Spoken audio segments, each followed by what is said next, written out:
Yan. As of 10:33 sir ng umaga, dito kami sa may view deck ni Kuya Edgar. Ito si Kuya Edgar.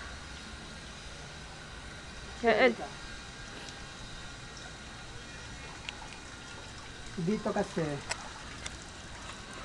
mataas yung lugar na ito, no? Mataas din yan. Kaya pag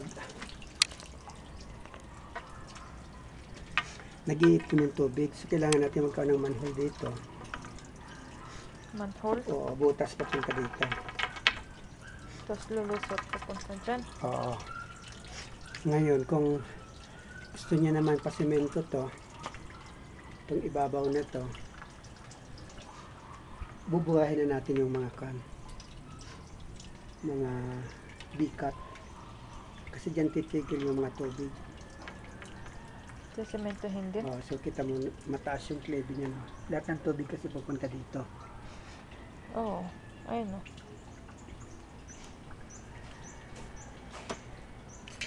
Ngayon, kung tataas dito, pumunta dito yung tubig, pwede yun. No? Kailangan lang talaga magkaroon ng butas dito. Manhole? Ngayon, kahit huwag mong manhole, diretso na lang, bubutas dito. Patuloy-tuloy na doon yung tubig. Na, Okay. itong side na to. So kung gusto nyo ipasemento ito, yung klebe ipapunta dito, pwede naman.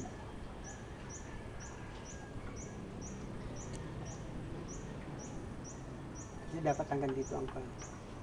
Kasi pag hindi pinatama dito, mababaliwala, titikil yung mga tubig dito kung hanggang dito lang yung semento. Yung semento? Oo.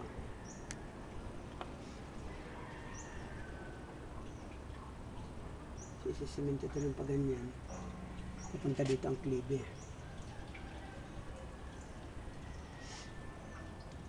O yung tubig diretso. Pero bago sisimentohin yan, a-applyan muna natin ang Di ba may dating kanal dyan may tulo pa rin, tapos nang sinaraduhan may tulo pa rin. oo nga, kasi nagkak yung pagkakasemento.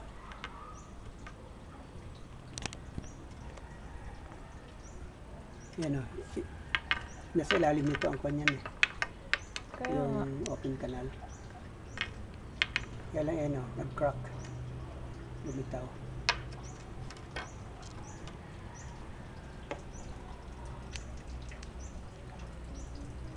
Kaya ganun. Ganun mangyayari. Tapos, Ano yun? Sabi mo magmamanhole or di kaya sisementohan? saan? Dito? Oo. Okay, bubutasan to. Kung sisimentohin to, so, itataas ng konti dito. Kasi tumitigil yung tubig dito. Mataas ang lugar na to. Kung bubutas yan, kaya lang mataas yung lugar na to. Kaya, nai-stack pa hindi ang tubig. Ang laki ng stack ko. Almost 1 inches yan. Ang lit-lit naman ang volume ng tubig, di ba?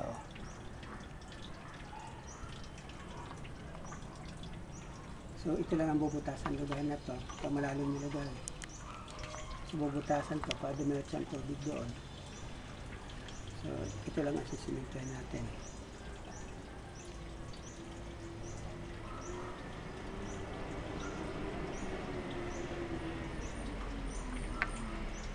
Yun lang. Kasi kailangan mauna to bago natin gawin yung sa loob. So, ito din sisimentohin din ito kasi malalim din ang lugar na to. May stuck din dito ang tubig. Bago makapunta dito sa kanal. So, wala naman ibang gagawin kundi yan lang. Kasi may dati naman dito. May dati naman siyang may dati naman siyang sabi ko, yung PVC sa labas papunta doon sa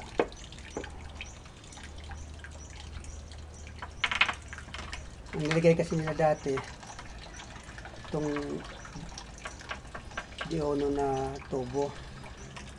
So pag nabahan siya ng pine needles, wala na, baliwala din. Yun lang. Tingnan natin sa loob. Yan, dito sa guest room naman, yung biga dito na pinturahan na to, sir, napinturahan na po to ni Kuya Joseph. So, yung kukunin nila Kuya Al tsaka ni Kuya Joseph, yung double deck dito sa apartel 2. Papalit nila yung kama na andito sa guest room 3. Andito sa guest room 1.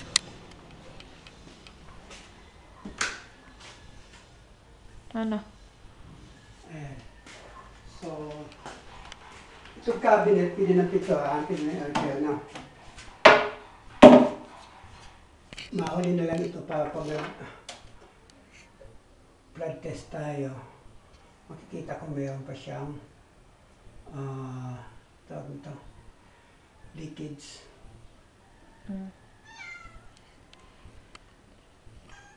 Maganda nga sana nito. Gawin na lang itong manhole, ano? Ayan. Ito na to. Loob ng cabinet. Oo, pwede naman yun. Bakit hindi? Kung may tulo, di makikita kung nasaan. Diba? Ang side na to, malaki na rin yan. Basta pumasok lang yung ulo ng tao. Para magawa na to, hindi na mag-aantayan. Ikuha na lang itong lugar na to. Yan, pwede na yan, 12 by 10. Pasok na ang ulo ng tao. Saka yung isang kamay, makakapag-flashlight na sa loob. No? Matapos na to, makitouch na yan. Ito, tatagpian yan. Mapinturan na. Oo. Sa kabila siya ng mga kanil. Dito naman, linis-linis na lang to. Hindi lang naman gagawin dito. Wala naman na dyan sa CR. Ito, Punas na lang yan. punas na lang naman yan.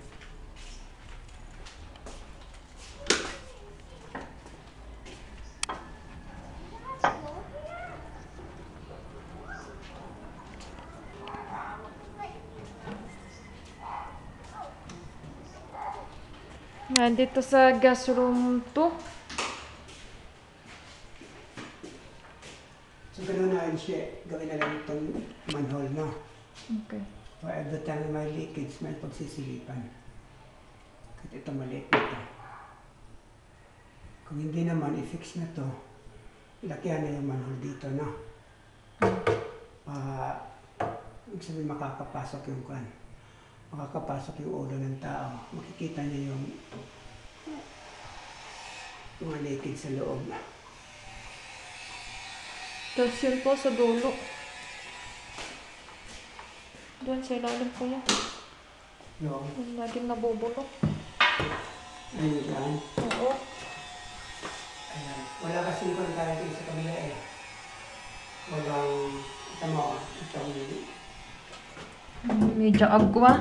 wala tayong medyo agwa dyan. Ayun po, lagi nababasa. Kaya lagi nababasa ito. So, ang magagawa natin dyan, maglalagay ng medyo agwa. Hindi pumasok yung tulad ulan dito yung tubig. So, yun lang naman doon.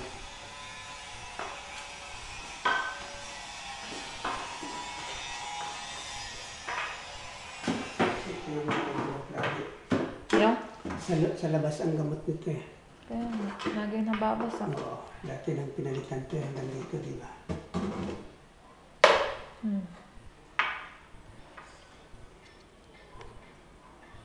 So, yun. So, itong gagamutin sa labas. Kita mo dito wala kasi meron siyang medyo agwa hanggang dito.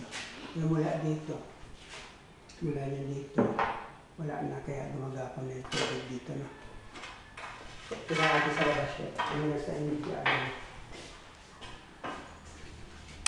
Nakita na yan eh. Ayun, no? Nakakalimutan niyo yun. Ayun. Ayan, no? Hanggang dyan lang, no? Yung papunta doon sa may CR, wala na. Ibig sabihin, medyo agwa pala. Hanggang dito lang. Sa may poste nga. Ito. Kaya ito lugar na ito nabubulok na. Kahit kwan dyan, kahit na mga ganito lang kahaba, mga 18 na na. Hindi na doon. Hindi na kasi lapad na. Kahit mga ganito lang. No? Hindi na kasi lakad doon. Mga hindi siya abot yung sa likod. Yun lang. And dito sa apartel 2 po, sir. Ito yung double deck na tinatanggal nila, Kuya Al.